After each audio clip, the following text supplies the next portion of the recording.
And of course, you were in charge of schools during the pandemic. You worked closely with the Newsom administration. In hindsight, do you regret keeping schools closed as long as they were? Well, if we knew then what we know now, we would have known that we could manage COVID with two things, a face mask and a rapid COVID test.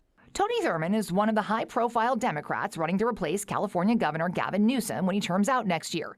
He lives in Richmond and runs California's Department of Education as the Superintendent of Public Schools.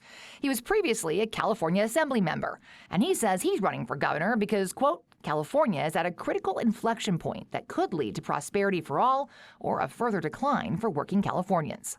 We sat down with each candidate for an in-depth interview covering all the issues that matter to you. But we began by asking what they think our current governor and legislature did right and what they would have done differently. That's one question with Tony Thurmond. You know, Governor Newsom is very good at responding to crises, and he is a creative thinker. And it is a fair statement to say that he has led one of the largest investments in public education in California. And for that, I'm grateful, and I'm grateful to his partnership. You know, there's one thing that I think he could do more of and that I intend to do differently as governor. And as you look at the number of disaster responses that we have, I think it's important for us to put more pressure on the insurance companies to come through for Californians. You know, so many of the companies have said, oops, sorry, we can't insure you anymore at our moment of crisis. And so I think that the governor has to put pressure on those companies. Along the same lines, over the last couple of years, what's one thing that you think the legislature got right and one thing that you think was a misstep that you as governor could have prevented? Well,